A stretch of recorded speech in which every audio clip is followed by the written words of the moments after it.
रंगमंच देखा जाए तो साहित्य का इस फलक इतना विशाल कैनवास है, इसमें कवि, कविता, साहित्य की सभी विधाएं आती, कथा, उपन्यास, और जाहिर है कि इस पे कहीं ना कहीं रंगमंच भी आता है और बहुत महत्वपूर्ण आता है, क्योंकि अभिव्यक्ति की एक सशक्त विधा के रूप में रंगमंच पहले से ही अनुप्राणित है। परंतु न जाने किन कारणों से, मेरे पास कोई डेटा है, मैं वो बोर नहीं करूंगा आपको सुनाकर दिखाकर, पर थोड़ा सा बताना चाहता हूँ कि क्या ही ऐसे कारण है कि रंगमंच को जिस तरह से साहित्य से अनुस्यूत होना चाहिए था, या साहित्य की गंगा में जिस तरह से रंगमंच की जमुना को जुड़ करके आगे मिलकर के एक संगम बनना चाहिए था, वो बहुत बना नहीं। 1950 के समय का पहले का दशक देखें, 1850 से बात करें तो 1850 से 1900 का भारतेंदु का युग है। हमें नाटक याद आता है, अंधेर नगरी याद आता है, हमें देवकीनंदन खत्री का सीता हरण याद आता है, और वैदिक की हिंसा न भवती याद आता है, ये भारत दुर्दशा याद आता है, हाँ हाँ भारत दुर्दशा देखी न जाए वगैरह, ये नाटक भारतेंदु के युग से हुए। उसके बाद 1900 से 1920 के युग में जयशंकर प्रसाद की रचनाएं याद आती है, कल्याणी, करुणालय, कामना, स्कंदगुप्त, चंद्रगुप्त इत्यादि, और आकाश कश्मीरी याद आते हैं, सूरदास याद आता है, श्रवण कुमार याद आता है, उनका सीता वनवास याद आता है। 1920 से 1950 आजादी का परचम बुलंद कर रहे थे हम, तब गोविंद वल्लभ पंत का राजमुकुट, उपेंद्रनाथ अश्क का अंजू दीदी, और लक्ष्मी नारायण मिश्र का सन्यासी, मुक्ति रहस्य इत्यादि नाटक हुए। अब मैं विशेष बात आता हूँ 1950 से 2000, जो कि हम सबका साझा समय है। धर्मवीर भारती का अंधायुग, मोहन राकेश का आधे अधूरे, फिर वो लहरों का राजस, और उसके अलावा लक्ष्मी नारायण लाल का मादा कैप्टन, सुरेश वर्मा को सूर्य की अंतिम किरण से सूर्य की पहली किरण तक, शरद जोशी का अंधायुग, और भीष्म साहनी का कबीर अपना बाजार में हानुश इत्यादि आदि। इन सब के बीच में सुरेश वर्मा अभी 2000 में देखें तो निम्न मार्गी, दिशाहीन इत्यादि नाटक, डॉक्टर गार्गी मिश्र के कुछ नाटक, डॉक्टर कृष्ण मुरारी, मतलब अब जाकर के नाटकों में जो कालजयी या जो बहुत महत्वपूर्ण नाटक है, वो नाम हमें दिखते नहीं सहसा। फिर हम रोना रोते हैं कि हिंदी में तो नाटक ही नहीं है, हम क्या करें, हमको मराठी से लेना पड़ता है, बांग्ला से लेना पड़ता है। मराठी में इत्तेफाक से ऐसी स्थिति नहीं है, मतलब जो साहित्यकार साहित्य रचते थे, उपन्यास लिखते थे, उन्होंने नाटक भी लिखे, और जिन्होंने नाटक लिखे उन्होंने उपन्यास भी लिखे। तेंदुलकर की बात करें, कालेटकर की बात करें, वसंत कालेटकर, इसके अलावा पुलन देशपांडे, प्रभाकर लक्ष्मण अत्रे, केशव अत्रे, इन सब ने नाटक लिखे हैं और उपन्यास, कादंबरी सभी लिखी है। पर हिंदी में साहित्यकारों को कुछ संकोच रहता है, मैं इस पर बाद में आऊंगा। इसके पहले हम बात करते हैं स्वास्तिका चक्रवर्ती से। बांग्ला साहित्य और रंगमंच के ऊपर आपका बहुत लंबा अनुभव है। स्वास्तिका की बात करूं, 850 से अधिक नाटकों में आपने अभिनय किया है, निर्देशन भी किया है। आपके प्रमुख नाटकों में तो बहुत सारे हैं, लेकिन कुछ जो नाम मैं याद कर दूं तो खाला कमाल की माँ रिटायर होती है, ऐसे ही कुछ नाटक, रंदे बसंती और अर्थदोष, ये कुछ खास नाटक है। आपने बहुत सारे रंगकर्मियों के साथ काम किया है, मसलन बाबा कारन जी के साथ भी आपने काम किया है। आपका संज्ञा पुत्र नाटक में आपका अभिनय उनके निर्देशन में था, और अनाम रिश्ते ये नाटक, और वरिष्ठ बंगला के सुप्रसिद्ध कवि मजीद महमूद की प्रसिद्ध कृति है महफूजा मंगल, इसका भी हिंदी आपने अनुवाद किया है। स्वास्तिका, हम आपसे ये जानना चाहते हैं कि साहित्य और रंगमंच जो एक दूसरे के पूरक होने चाहिए थे, पर उस रूप में अलग अलग क्यों दिखते हैं? मतलब हम महबूब जो कितने पास है फिर भी कितना दूर है, ऐसी साहित्यकारों के बीच में एक हाथ का अंतर रख के रंगमंच को देखने की आदत क्यों है? क्या इसके पीछे की वजह हो सकती है? आप बांग्ला साहित्य को रेफरेंस में देते हुए करेंगी तो हमारा ये हिंदी, बांग्ला और मैं कुछ मराठी हूँ तो शायद मराठी, ये सब तीनों का समावेश हो जाएगा। धन्यवाद।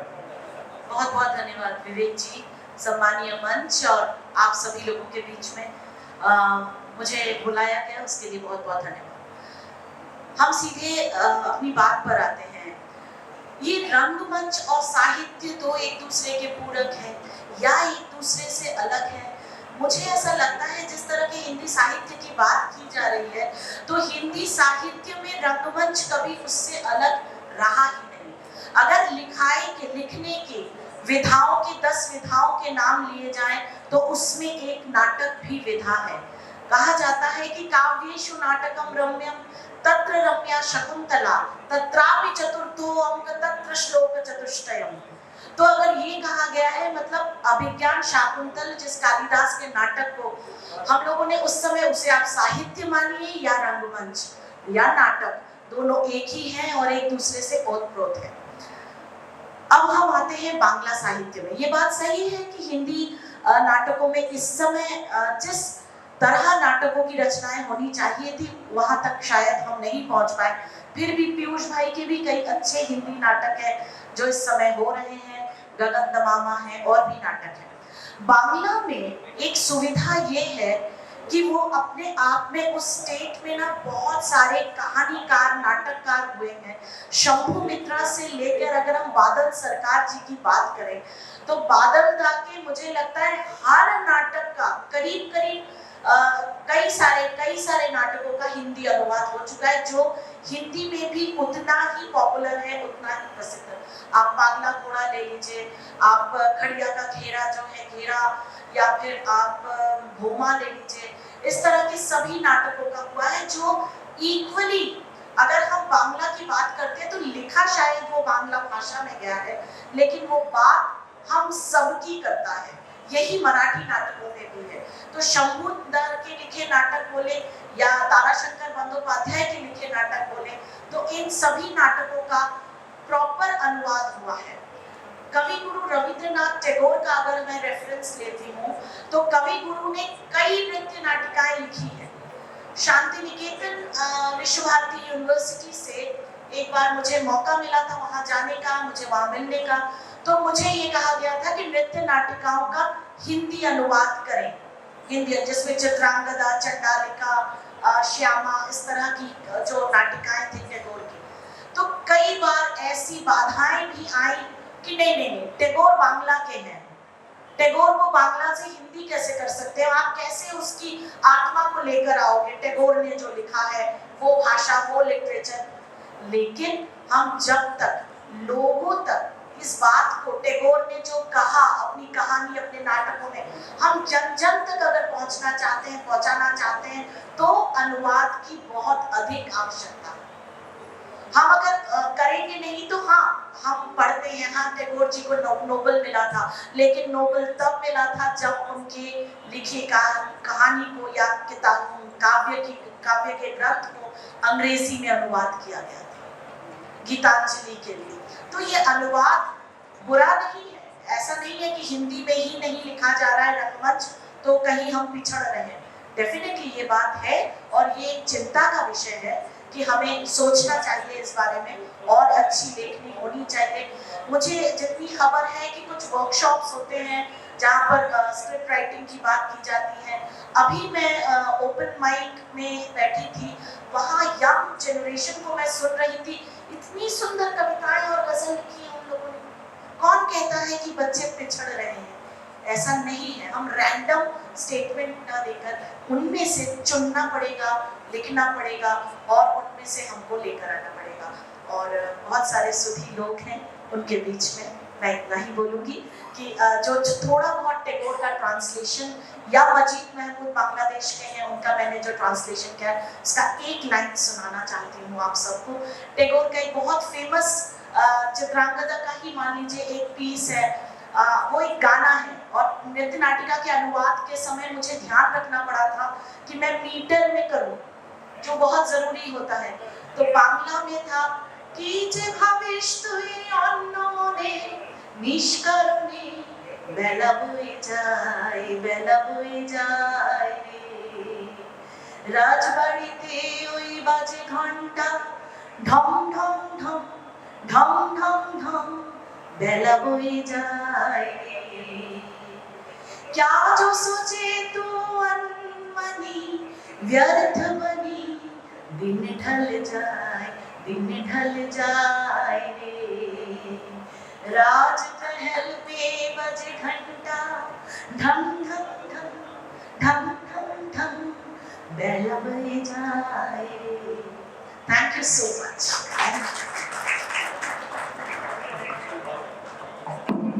ভীষণ ভালো। আমি একটু বলতে পারবো। तो स्वास्तिका जी का ये वक्तव्य हमने सुना और बंगला साहित्य और रंगमंच की बीच की जो घनिष्ठता है उसको भी आपने रेखांकित किया स्वास्तिका, बहुत धन्यवाद। अभी अगर समय मिला, समय से हम पहले से ही हम बहुत परेशान है और we are running out of time, so हमें पहले से ही मैं माफी चाहता हूँ कि हम जल्दी में बात करेंगे और अपनी बात को कहीं ना कहीं मुकाम पर लाने का सब प्रयास करेंगे, इसमें हमारी निष्ठा है। पर अगर हम कुछ चीजें छोड़ दें और कुछ डेटा को हम अलग कर दें तो हमें कृपया की छूट दीजिएगा। मैं हेमंत देवलेकर से मुखातिब हूँ। हेमंत बहुत अच्छे कवि है हमारे समय के। मध्य प्रदेश साहित्य का वागीश्वरी सम्मान आपको मिला है, जबलपुर का शशील सम्मान, भोपाल के स्पंदन युवा सम्मान से आप सम्मानित है। खासी युवा है और बहुत अच्छे रंगकर्मी है, अभिनेता है, निर्देशक है, गीतकार है, संगीतकार है, नाटक भी लिखे हैं। इनका खुद का ही एक कुछ जो अप्रकाशित नाटकों का उन्होंने जानकारी दी है। नन्हा क्रांतिकारी, ऊंची उड़े पतंग बच्चों के लिए लिखे हैं, पर बच्चों के लिए लिखना भी उतना ही महत्वपूर्ण है जितना बड़ों के लिए लिखना। उदास फिसल पट्टियां, बिरसा मुंडा, भूलवा भुलक्कड़ और दूसरे नाटक जो लिखे उनमें गीत का कमाल, मैं मोर जमीला बचावत हूँ, धरती अब भी घूम रही है, सूखे पर सूखा इत्यादि। बहुत संकोची भी अपने कहते हैं कि रंगकर्मी जो हैं, मुझे लगता है कि सभी नाटक लिखने का या रूपांतरण करने का, अनुवाद करने का काम करते हैं। ये सब हम करते हैं, यकीनन हम सभी ने ऐसे काम किए हैं। पर हम जब बात करें कि नाटकों की एक महत्वपूर्ण नाटक जो लिखे जिसे हम अंधायुक्त कहते हैं तो हमें एकदम ध्यान आता है, उस तरह के नाटकों का इस समय क्यों नहीं शुरुआत हो रही है या इस तरह का लेखन क्यों नहीं हो रहा है? हेमंत, हम आपके विचार जानना चाहते हैं। हेलो,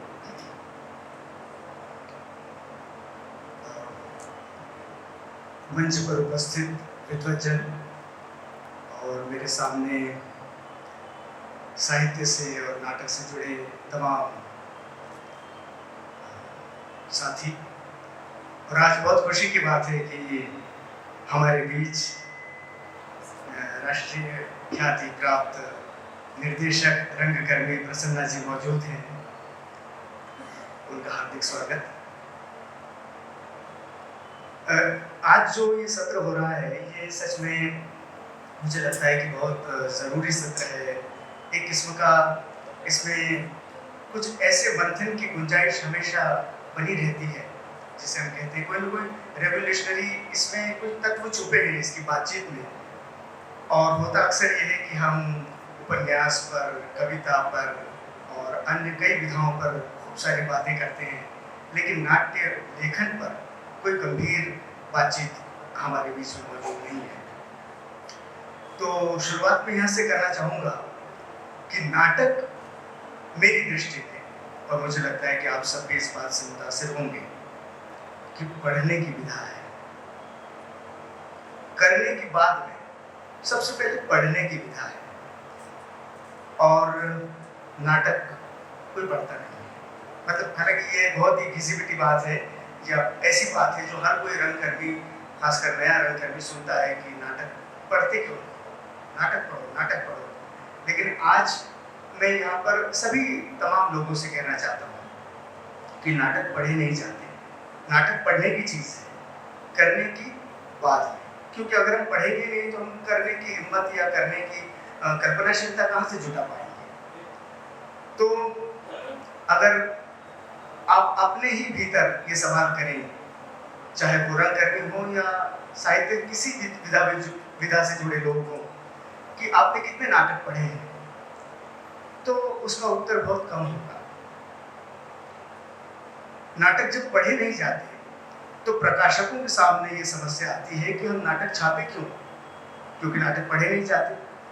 और जब पढ़े नहीं जाएंगे तो बिकेंगे नहीं, उनको किताब बेचनी भी है, चाहे राजपाल हो, राजकमल हो, कोई भी बड़ा से बड़ा प्रकाशक, उसको उसकी किताबें बेचनी है। नाटक की किताबें कौन खरीदता है? सिर्फ रंगकर्म से जुड़े लोग। तो मुझे ऐसा लगता है कि नाटक की जो किताबें हैं, यानी नाट्य लेखन है, स्क्रिप्ट्स है, इसके बारे में थोड़ा बहुत संवेदनशील नाटक के लोग ही होते हैं, साहित्य के लोग नहीं होते। ये मेरा आकलन है। दूसरी बात यह है कि अब विवेक जी, अब समय थोड़ा बदला है।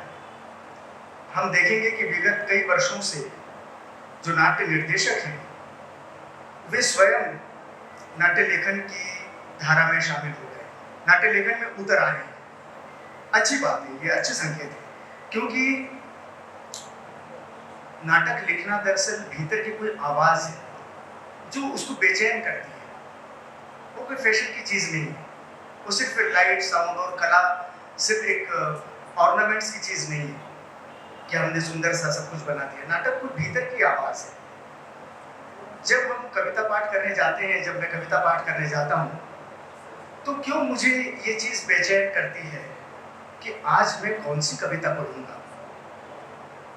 मुझे लगता है मेरे पास 50 ऐसी कविताएं होंगी जो हिट हो सकती हैं, जिस पर लोग तालियां बजा सकते हैं, लेकिन मैं क्यों ऐसी कविता को चुनता हूँ जो कहीं ना कहीं आज का समय, आज का समाज और कोई भीतरी बात है, जो द्वंद्व है, जो तनाव है, जो हम कहना चाहते हैं, उसको चुनने की कोशिश करता हूँ। तो मुझे लगता है यही चयन प्रक्रिया नाटकों के बारे में होती है। इसलिए आप देखेंगे कि अभी मैं भले कुछ नाट्य निर्देशकों के नाम लूँ, लेकिन उसके अलावा भी बहुत सारे नाट्य निर्देशक हैं।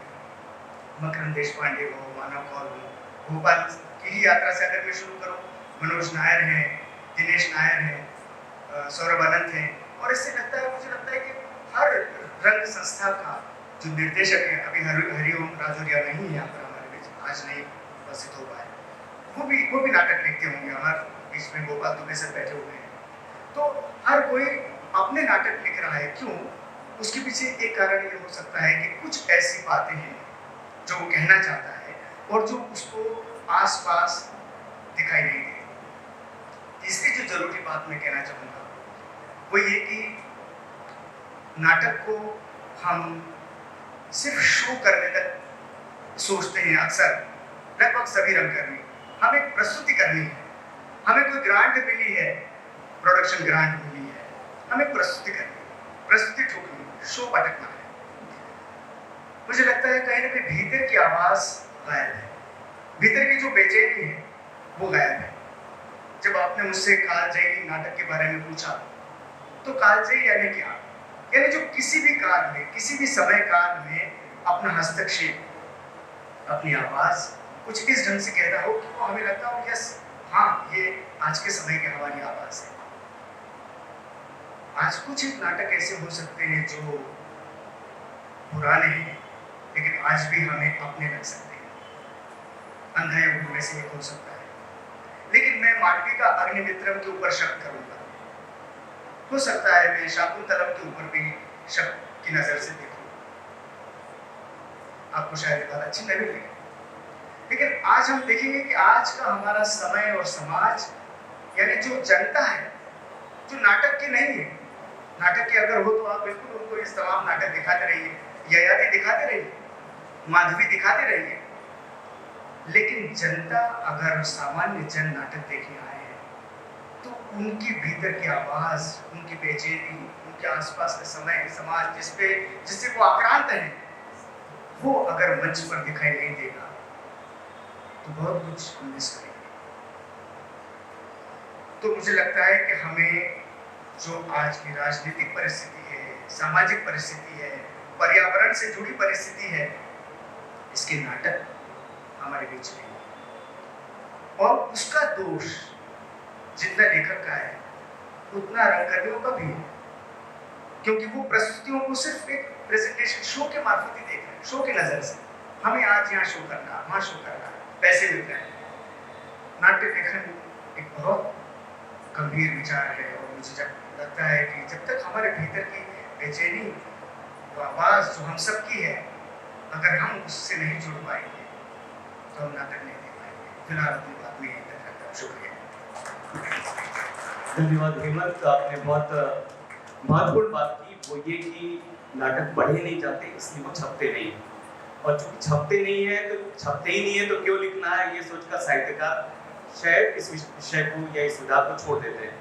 आगे हम इस पे और बात करेंगे। मैं अब उठाते हूँ आदरणीय मुकेश शर्मा जी से। मुकेश शर्मा जी 1973 में कारक जी के कार्यशाला, यहाँ कला परिषद कहलाता था जो, वहाँ से हुई थी, यहाँ से शुरुआत हुई अभिनेता के रूप में, 200 से अधिक नाटकों में आपने अभिनय निर्देशन किया और इनका जो एक मुख्य परिचय है जिससे हम सभी बहुत ही हर्षित गर्वित हैं।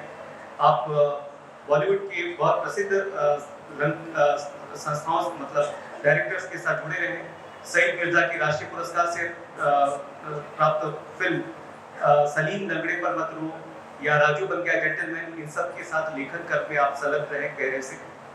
मुकेश जी वर्तमान में बॉलीवुड की उस चकाचौंध से दूर यहाँ पुनः नई पौध को तैयार कर रहे हैं और रंग निर्देशक के रूप में अनेक उनके अभी के अभिनेता अपना कार्य बहुत अच्छी तरह से प्रस्तुत कर रहे हैं। मुकेश जी मुझे आपसे जो प्रश्न है वो यही कि साहित्यकारों में रंगमंच के प्रति एक ऐसा ग्रज क्यों दिखाई देता? ग्रज भी ना कहे तो कहीं ना कहीं उसके प्रति क्या हम उसको हेय दृष्टि से देखते हैं, ऐसा कह सकते हैं?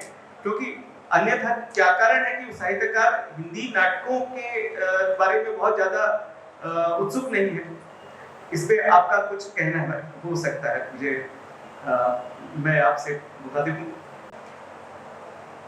सम्मानीय मंच और सामने बैठे विद्वज्जन, अपनी बात मैं रामगोपाल बजाज जी ने जो कहा था उससे शुरू करता हूँ। जो साहित्यिक नहीं है वो नाटकीय और रंगमंचीय हो ही नहीं सकता। नाटक और साहित्य का आधारभूत सिद्धांत एक ही है। कल्पना करने की स्थिति में जो अभिभूत करता है वो नाटक ही है। संवेदना और अनुभूति साहित्य और रंगमंच के मूल आधार है। अब मैं विवेक के प्रश्न के ऊपर आता हूं, उसका उत्तर देने की कोशिश करता हूं।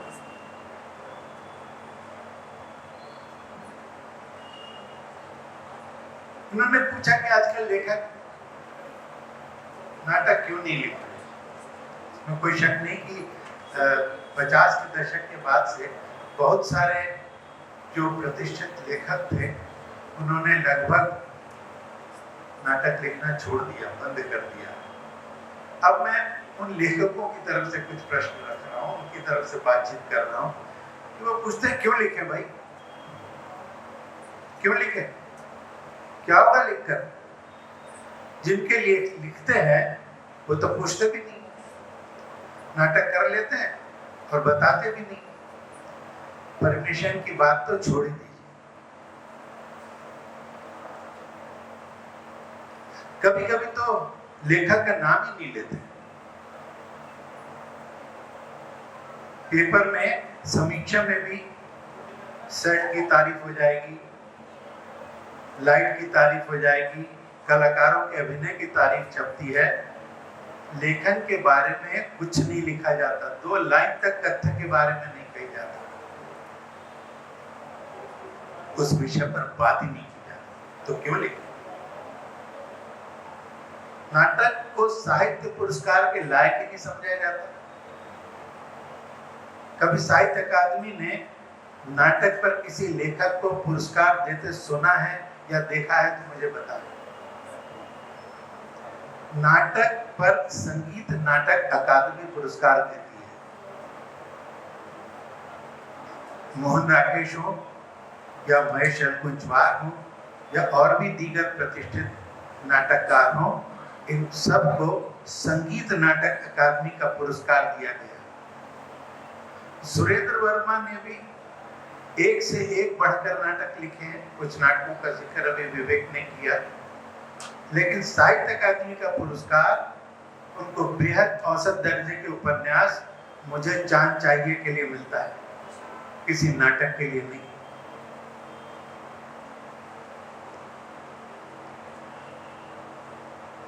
साहित्य का सबसे बड़ा पुरस्कार इस देश का ज्ञानपीठ पुरस्कार है। आपने सुना कि कभी किसी भी भारतीय भाषा के नाटककार को, नाटककार, मैं साहित्यकार की बात नहीं कर रहा, नाटककार को ज्ञानपीठ पुरस्कार मिला हो? अगर आपने किया हो तो मुझे बता दीजिए। गिरीश कर्नाड को भी मूल कन्नड़ के लिए किसी भी एक नाटककार का नाम बताइए, हो सकता है मैं गलत भी रहा हूं, आपने ठीक कर दिया, बहुत अच्छी बात है। हेरोल्ड पिंटर व नॉर्वेजियन नाटककार जॉन फोसे को नाटककार की हैसियत से नोबेल पुरस्कार मिल सकता है। क्या भारतीय भाषा को कोई भी नाटककार इसकी कल्पना कर सकता है? डॉक्टर शंकर शेठ जीवन भर सिर्फ नाटक लिखते रहे, 23 नाटक, उन्होंने और किसी विधा पे काम नहीं किया। आज की तारीख में लगभग हर शहर में रोज कहीं ना कहीं शंकर शेठ के नाटक होते हैं, लेकिन क्या कोई पुरस्कार उन्हें मिला? दरअसल क्या है कि मेरा मानना है हिंदी का लेखक बड़ा उदार जीवी है। वो स्वांता सुखाए लिखता है और समाज को सौंप देता है, ले जाते हैं। रंगकर में उसका बेजा लाभ उठाते हैं, लाखों ग्रांट लेंगे, नाटक करेंगे पर लेखक को थैला नहीं देंगे। कभी किसी ने से पूछो तो बड़ी मासूमियत से कह देते हैं, यार 500 रुपए से ज्यादा हम दे नहीं सकते, और इतनी कम रकम भेजना उनकी प्रतिष्ठा के अनुकूल नहीं होगा, इसलिए हम देंगे ही नहीं। ये क्या तर्क हुआ भाई? अब 500 रुपए भी अगर आप नहीं भेजेंगे किसी लेखक को और आप उससे उम्मीद करेंगे कि वो आपके लिए लेखक या नाटक लिखता चला जाए, उसकी जगह वो 10 कविता एक बार में क्यों ना लिख ले, 10 पात्रों को जोड़ता है, कथानक बनाता है, शुरुआत करता है, मध्य लाता, अंत करता है, इतना सब मगजमारी करता है, वो क्यों करे?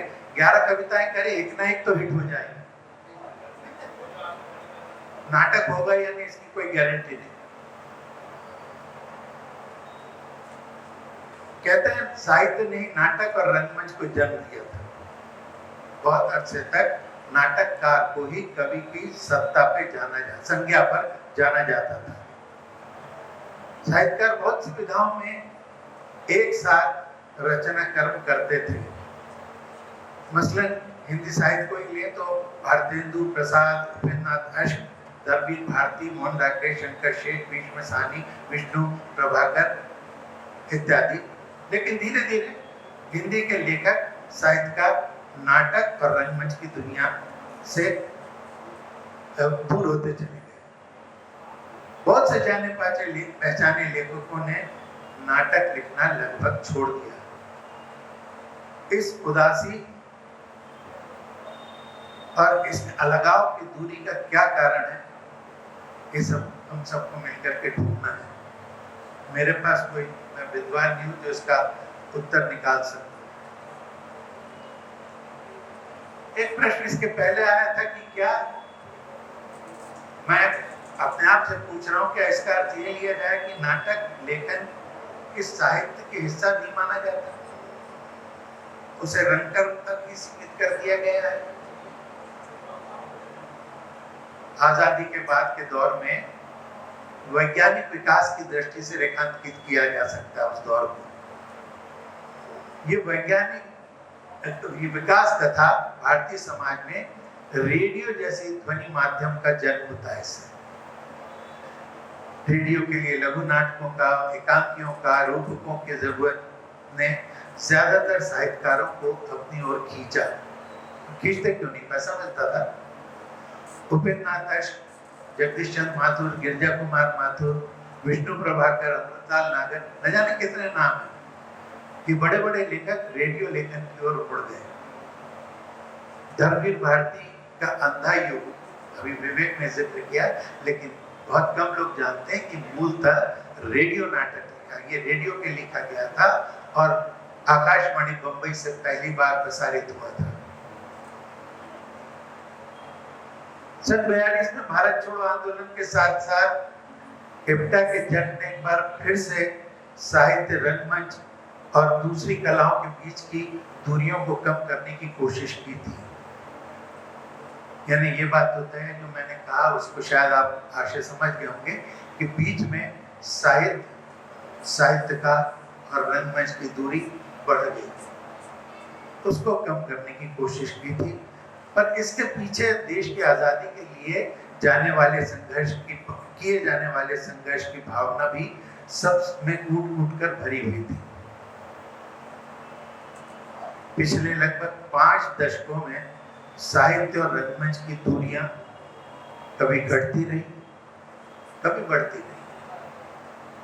नाटककारों से दूरियां बढ़ने पर रंगकर्मियों ने साहित्य की अन्य विधाओं जैसे कि कहानी, कविता, उपन्यास आदि से अपना जुड़ाव बढ़ाया। यह स्थिति तब तक रहेगी जब तक हिंदी भाषी समाज में साहित्य संस्कृति को लेकर कोई विस्फोटक परिवर्तन नहीं होता। तब तक साहित्यकारों व रंगकर्मियों की यह 3 टांग की दौड़ चलती रहेगी।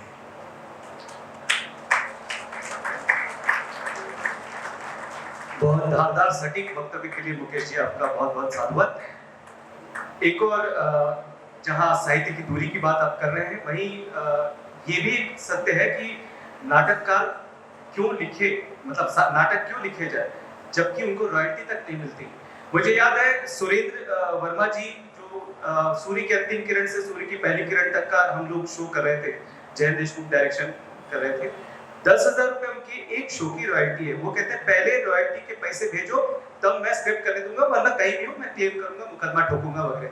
इतना या तो फिर हमें इतना तिक्त होना पड़ेगा अपनी अधिकारों के लिए, अन्यथा जो लेखक है, जो निरे लेखक है कि रहने दो, हमने कहा हम लिखते ही नहीं है, हम करते ही नहीं है ये काम जिसमें हमें तकलीफ हो, पर इसकी वजह से रंगमंच का नुकसान हो रहा है।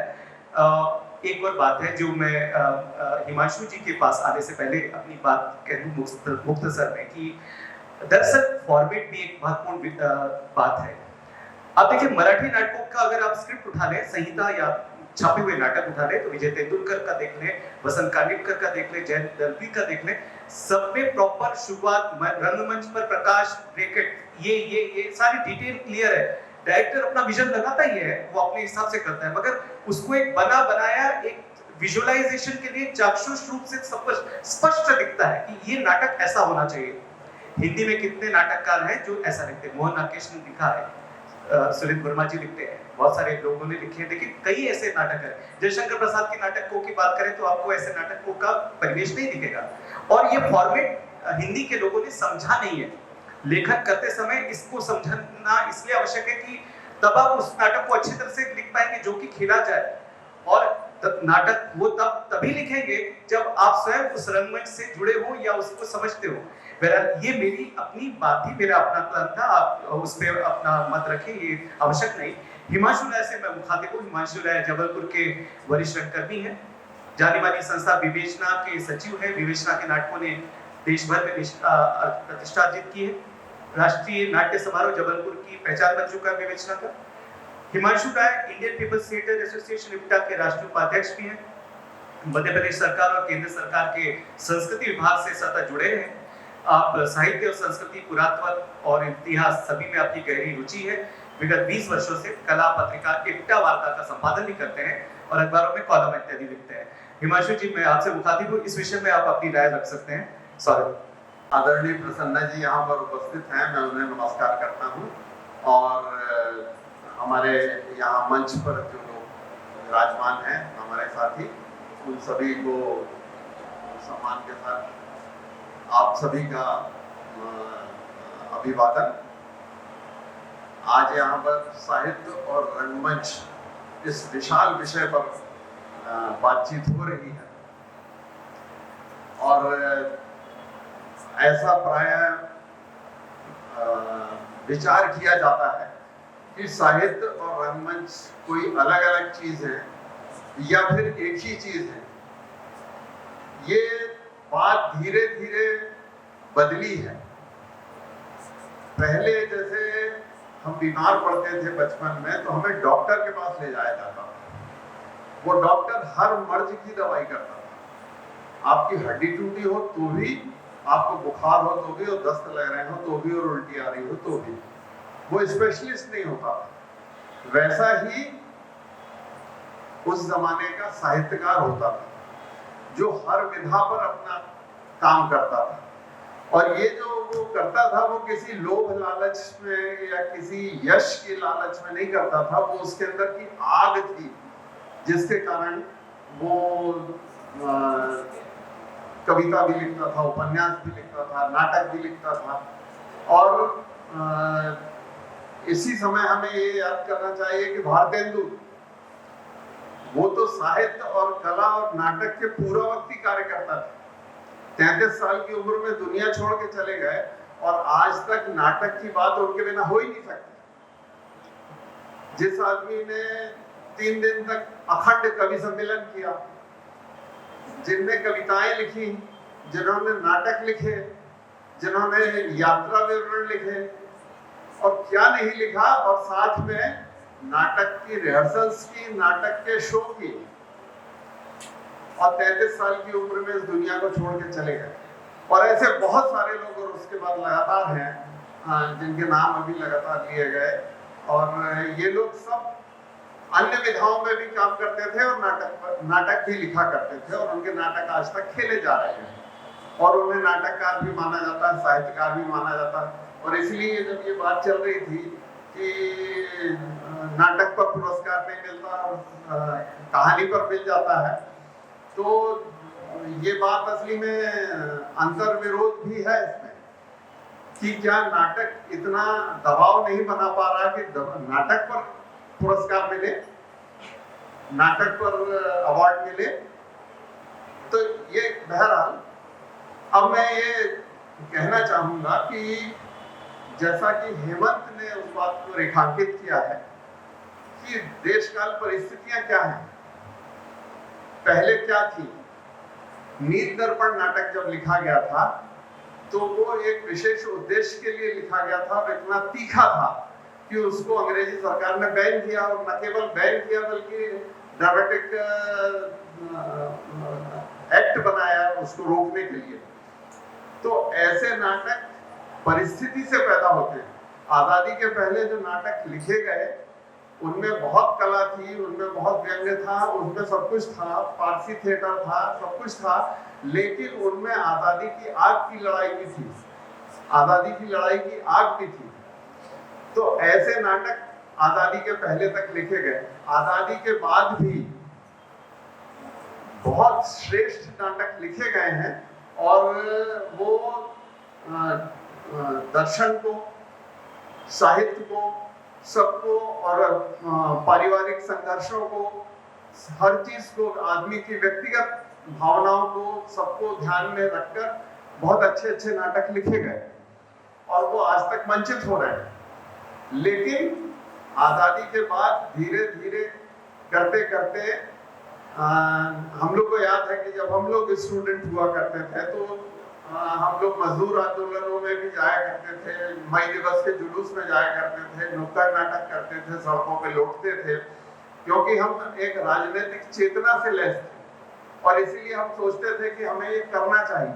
और उसके पीछे कहीं पर भी ये भावना नहीं थी कि हमें कुछ पाना है, बल्कि हमें कुछ देना है, उसके लिए हम वो नाटक किया करते थे। ये बात जब हम मंच नाटक करते थे तब भी हमारे साथ रहती थी, भले ही हम वो ऐसे नाटक कर रहे हो जिनका दूर दूर तक संबंध किसी क्रांतिकारिता से ना हो, लेकिन हमारे मन में ये विचार था कि हम नाटक को एक हथियार के रूप में इस्तेमाल करेंगे, नाटक को एक अच्छी विधा के रूप में इस्तेमाल करेंगे जो जन भावनाओं को व्यक्त करे।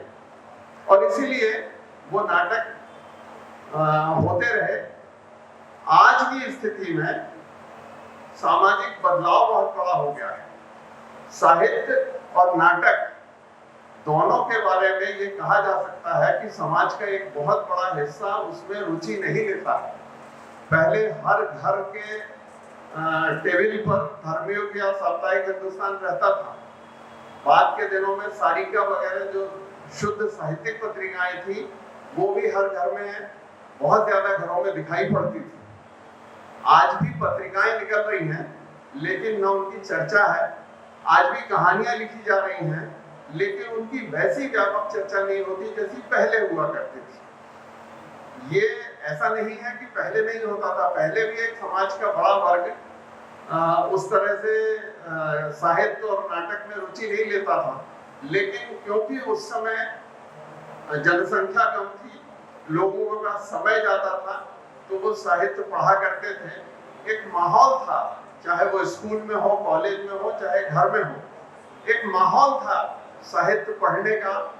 और नाटक हिंदी प्रदेशों में तो थोड़ा दूर था, लेकिन बाकी प्रदेशों में तो घर घर में नाटक देखना एक आदत सी की थी।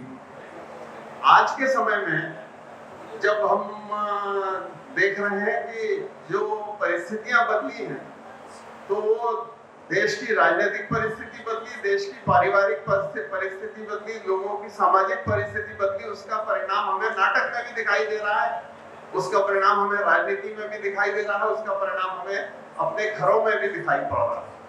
तो इसलिए साहित्य और नाटक से समाज थोड़ा दूर हुआ, और इसीलिए जिसकी जैसी जरूरत होती है उसके हिसाब से नाटक होते हैं। आज भी बहुत अच्छे नाटक लिखे जा रहे हैं। अब जैसे हेमंत का ही नाटक, मैंने अभी उससे पूछा कि तुम्हारे बच्चों के नाटक प्रकाशित हो गए क्या, तो उनके प्रकाशित नहीं हुए, मतलब वो नाटक उन तक सीमित हैं, वो हमारे तक नहीं पहुंचे। तो ऐसा नाटक का फैलाव अभी शेष है। बहुत अच्छे नाटक लिखे जा रहे हैं चारों तरफ। नाटक लिखना असली में एक जरूरत का काम है। आज जो निर्देशक, जैसा इन्होंने चर्चा की कि निर्देशक नाटक लिख रहे हैं, पहली बात तो निर्देशक इसलिए नाटक लिखता है क्योंकि वो नाटक लिख सकता है, क्योंकि वो नाटक में शामिल है, पूरे समय इन्वॉल्व है, इसलिए उसके लिए नाटक लिखना बहुत आसान होता है। नाटक से बाहर के आदमी के लिए नाटक लिखना एक सच में तकनीकी काम है। साहित्य का आदमी भी नाटक इसलिए भी नहीं लिखता क्योंकि वो थोड़ा जटिल काम है। कहानी है, कविता उससे अपेक्षाकृत आसान काम है, और इसीलिए नाटक साहित्य से थोड़े कम हुए हैं, लेकिन नाटक वालों के बीच में नाटक पर्याप्त है। अभी वामन केंद्रे का एक इंटरव्यू आया तो उसने बोला मराठी में तो नाटकों की बाढ़ आती है। उसके लिए कारण भी है। मराठी में हर साल इतनी प्रतियोगिताएं होती हैं कि हर प्रतियोगिता के लिए मौलिक नाटक लिखे जाते हैं, स्कूल कॉलेज से लेके और एमेच्योर ग्रुप्स तक। तो इसलिए सैकड़ों नाटक हर साल लिखे जाते हैं, और देश भर में जो नाटक चलते हैं उनमें से बहुत सारे नाटक मराठी से आते हैं। इसी तरह से बांग्ला में सैकड़ों नाटक उपलब्ध हैं, और इसीलिए वो बहुत सारे बांग्ला के अनुदित नाटक ही हिंदी में होते हैं। और हिंदी में अब ये एक आसानी की बात की है कि आप मेहनत से एक नाटक लिखें या एक अनुदित नाटक को अपने हिसाब से कर लें, तो आदमी आसानी की तरफ जाता है, बहुत जल्दी में रहता है। लड़के लड़कियां भाग जाते हैं, रिहर्सल में रुकते नहीं हैं। इसलिए जितनी जल्दी हो सके नाटक का एक स्ट्रक्चर तो खड़ा कर दो, ताकि सब में कॉन्फिडेंस आ जाए कि हाँ भाई ये नाटक तो हो ही जाएगा। बहरहाल बाकी बहुत सारी बातें हमारे साथियों ने कही, जैसे ये शोज वगैरह के बारे में। देखिए किसी नाटक के कितने शो हो रहे हैं, कौन कौन से नाटक हो रहे हैं, ये महत्वपूर्ण नहीं। महत्वपूर्ण ये है कि वो नाटक हमारे आज के समय को बोलता है कि नहीं। यदि वो हमारे आज के समय को बोलता नहीं है तो उसका जीवन बहुत बड़ा नहीं है। वो 10 साल चलेगा, 15 साल चलेगा, लेकिन उसका कोई लेखा जोखा बाद में नहीं होने वाला। लेकिन हम ऐसे नाटक देखते हैं, अंधा युग की चर्चा की, इतना महान नाटक है कि वो तो कालजयी है, वो तो हमेशा होगा। जैसे हानुश है, उसकी कम चर्चा होती है, लेकिन वो भी कालजयी नाटक है, वो हमेशा होगा। जब भी आज से 200 साल बाद भी कहा जाएगा। और दूसरा वो हमारे समाज का एक प्रतिनिधि नाटक है, जो हमारे समाज को, हमारे समय को व्यक्त करता है। तो ऐसे नाटक भी आते रहेंगे, होते रहेंगे, और साहित्य और रंगमंच अपने अपने समय के हिसाब से हमेशा चलता रहेगा, क्योंकि ये एक जीवंत विधा है। नमस्कार। बहुत बहुत धन्यवाद हिमांशु भाई। मैं आगे बढ़ूं उसके पहले हेमंत के कुछ 2-3 पॉइंट्स हैं। हेमंत आप अपनी बात मुख्तसर रख सकते हैं। हम बस अब आगे इस सत्र के समापन की ओर ही बढ़ रहे हैं, पर कुछ और विमर्श के बिंदु। बस 2-3 छोटी सी बातें मैं कहना चाहूँगा कि ईश वर्मा जी ने नाटकों के लेखन के बारे में काफ़ी कुछ संक्षेप में सही, लेकिन बहुत कुछ कहा उन्होंने। रॉयल्टी के बारे में बात की, लेकिन मेरा ये सोच भी है और निवेदन भी है, जो भी लेखन से जुड़े साथी हैं, कि नाटक लिखे जाने चाहिए। वो मंचित हो रहे हैं या नहीं, इसकी चिंता किए बगैर, वरना होगा ये कि नाट्य विधा जो है वो फिर सीमित होकर रह जाएगी, जैसे कि आज सिकुड़ गई है। नाटक लिखे जाने चाहिए। जैसे अभी कुछ दिन पहले की बात करूं, पिछले साल असगर वजाहत जी का नाटक आया महाबली, बहुत अच्छा नाटक है, आपने पढ़ा होगा, उसके बारे में सुना होगा। तुलसीदास जी और अकबर के बीच का वो द्वंद्व है। सिर्फ एक नाम आता है जानकारी में, जो M.K. रैना ने शायद इस साल जनवरी में NSD में किया होगा। नाटक अच्छा है, साल भर हो गए, लेकिन बहुत सारे शोज नहीं हुए, लेकिन होंगे। तो बगैर इस बात की चिंता किए बगैर कि नाटक करेगा कौन, करता कोई नहीं है, इस बात की चिंता किए बगैर अगर आपको लगता है कि हमारा, जैसे हिमांशु जी ने भी कहा, कि क्या आज का समय, आज की जो विडंबना है, आज की भीषण त्रासदियां हैं, चाहे वो राजनीतिक धरातल पे हो, सांस्कृतिक सामाजिक हो, या पर्यावरण से जुड़ी हो, क्या उनकी वो बात करता है? तो लिखना चाहिए नाटक। और रॉयल्टी की हाँ, लेकिन वो एक उन्हीं के उसमें होंगे, रिपेटरी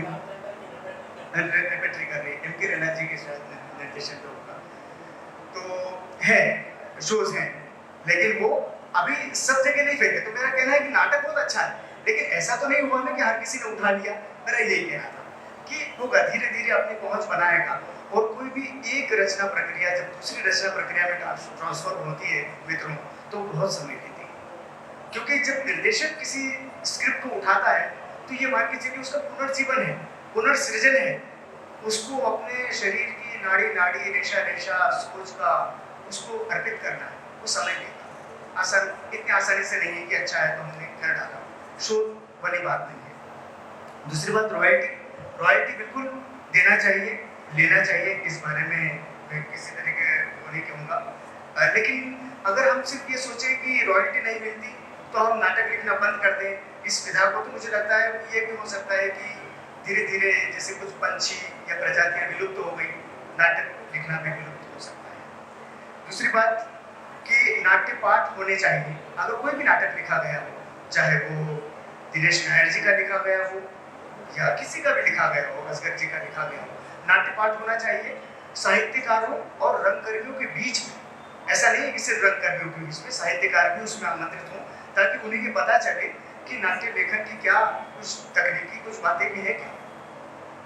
तीसरी बात, ये उसकी समीक्षाएं होना चाहिए। जैसे हम देखते हैं कि विभिन्न पत्रिकाएं हैं, उपन्यासों की समीक्षाएं जबरदस्त आती हैं, कविता और कहानी संग्रहों की समीक्षाएं आती हैं, लेकिन मैंने किसी नाटक की समीक्षाएं नहीं देखी। होगी, कभी का होगी, लेकिन नाटक की समीक्षाएं नहीं आती। शुक्रिया। बहुत सही, हेमंत जी ने बिल्कुल सही बात कहा कि नाटक की भी समीक्षा होनी चाहिए। दरअसल नाटक की समीक्षा तब होती है जब नाटक मंचित होता है, और पुस्तक जब प्रकाशित होती है तो उसको निरुत्साह से संपादक भी रख लेते हैं कि देखेंगे, इसका कहीं कोई मंचन होगा तो बताइए, तब हम देखेंगे।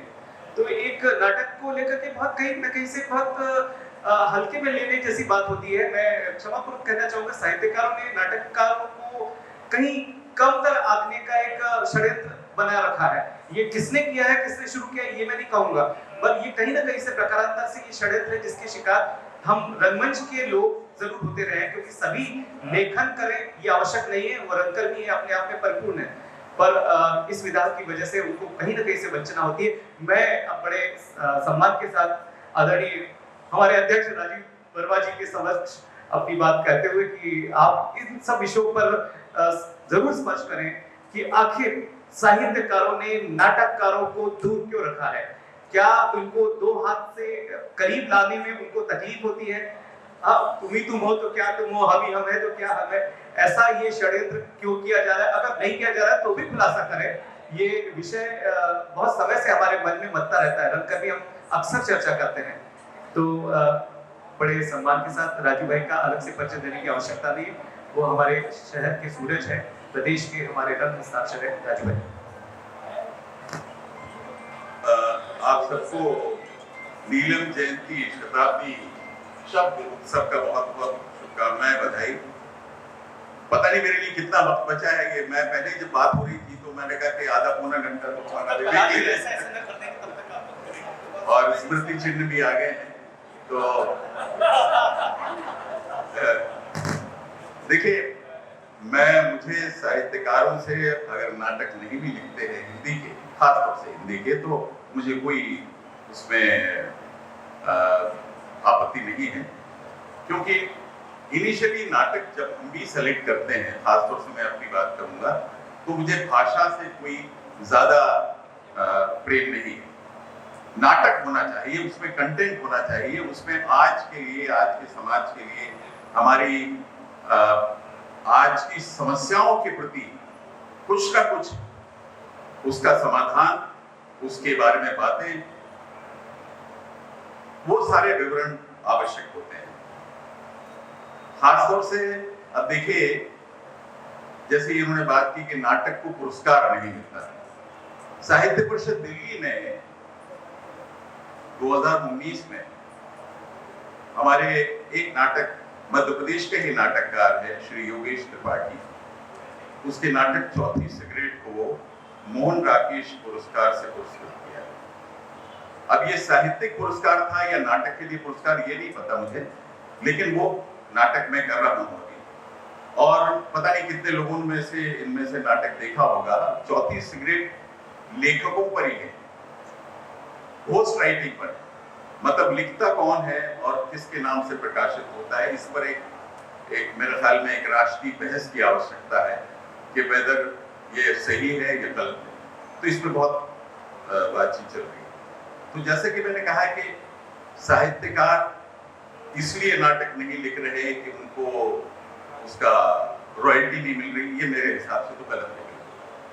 और दूसरी चीज ये है कि हमारा साहित्य पहले से अगर हम देखें तो कालिदास के जमाने से लेकर जयशंकर प्रसाद या भारती हरिश्चंद्र, ये सारे लेखक अगर प्रशंसक हुए हैं, उनके प्रशंसक हुए हैं तो नाटक की वजह से, उनके नाटकों के बाद ही लोगों ने पहचाना है। ये बात अलग है कि उन्होंने सारी जो उनकी रचनाएं हैं वो देशभक्ति के लिए, इंडिपेंडेंस मूवमेंट के लिए की।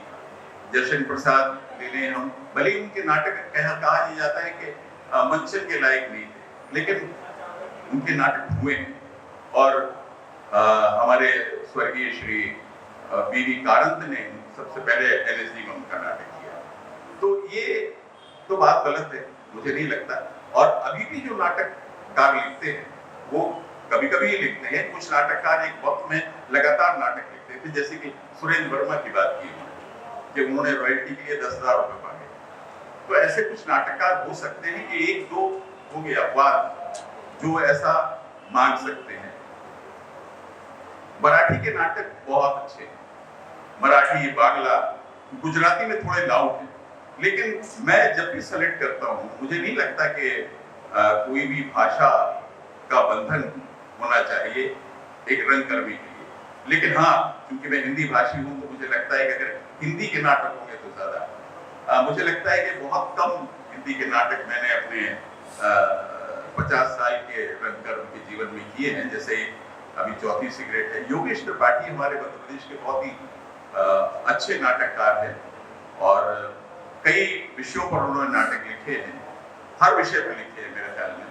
चौथी सिगरेट, अमृता मुझे अमृता चाहिए, और भी कई नाटक। तो ये मैं आज चूंकि साहित्यकार सारे मौजूद हैं, लेकिन साहित्यकारों के बीच में बात करने से बड़ा डर लगता है मुझे, क्योंकि बहुत बड़े विद्वान और बड़े बहुत ही जानकार लोग होते हैं। देखिए, मैं एक बात कहता हूँ, आज नाटक क्यों नहीं लिखे जा रहे? कहानियां लिखी जा रही हैं और कहानियां बहुत अच्छी लिखी जा रही हैं। और मैं हर साल कम से कम 3 कहानियां सेलेक्ट करता हूँ और उनका एक कोलाज बना के छोटी बड़ी बातें के नाम से प्रस्तुत करता हूँ। उसमें अलग अलग विषयों पर कहानियां होती हैं, उसमें हास्य का पुट भी होता है, व्यंग भी होता है। तो कहानियां बहुत अच्छी लिखी जा रही है, उनका नाट्य रूपांतरण हम करवा लेते हैं। परंतु क्या है, देखिए, पहले के अगर आप नाटककार को देखें, हम रामायण को ही अगर लेते हैं, रामायण में कोई भी आप सीन उठा लीजिए, वो जिस स्थान का सीन लिखा गया है भले ही वो कहाँ से शुरू, अयोध्या से शुरू हुए होंगे और श्रीलंका तक पहुंचे। तो इस बीच में जितने रास्ते में उन्होंने देखा, उन्होंने जो पेड़ पौधों तक के बारे में जो लिखा है, वहां की वनस्पतियों के बारे में जो लिखा है, वो ऐसा लगता है कि वो खुद गए होंगे वहां पर। ये बहुत जरूरी है। अभी क्या है, नाटक लिखना या कहानी लिखना, मुझे नहीं लगता कि ज्यादा साहित्यकार इतना भ्रमण करते हैं कि उस विषय पर वो कमरे में बैठ के कहानी लिखी जाती है, कमरे में बैठ के साहित्य रचा जाता है। मेरे ख्याल में ज्यादातर साहित्य वही होता है। तो मैं, और नाटक में ये सबसे ज्यादा जरूरी है, कहाँ की कहानी लिख रहे हैं, कौन से समाज के किस तबके की कहानी लिख रहे हैं, ये जानना बहुत जरूरी होता है उनका।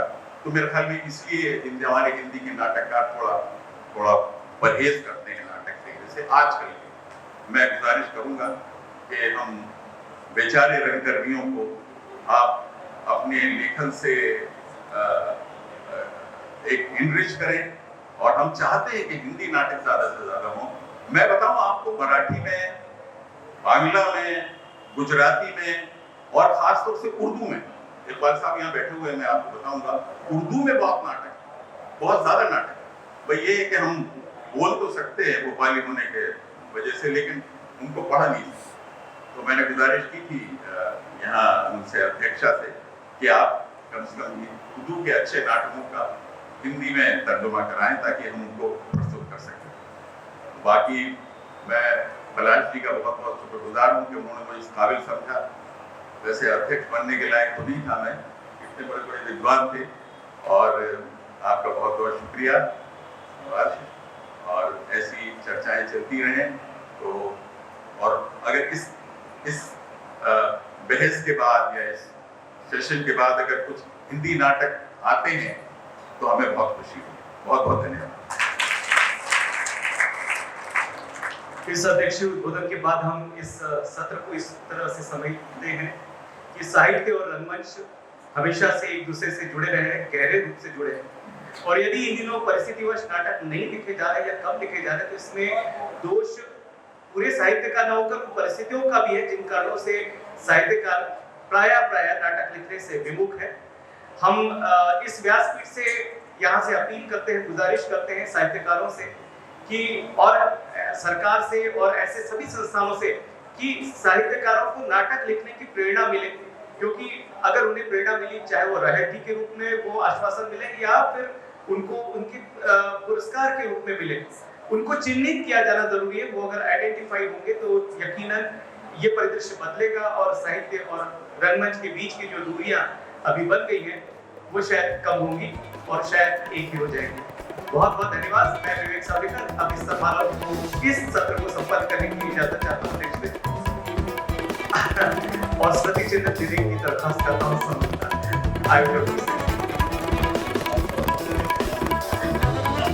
मैं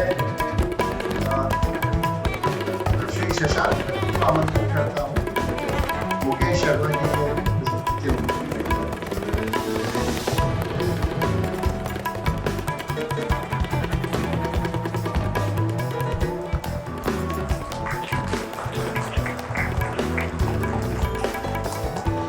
चित्रक सिंह जी आप आइए और स्वास्तिका चक्रवर्ती को स्मृति चिन्ह भेंट कीजिए।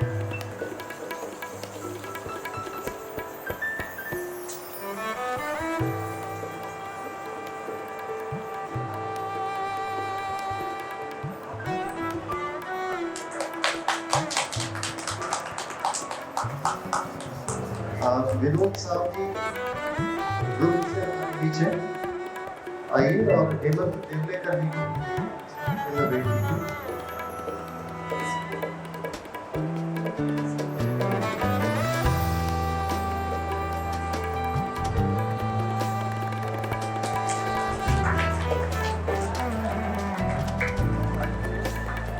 महेश प्रकाश श्रीवास्तव जी सागर से आइए, विवेक सावलेकर जी को भेंट करें।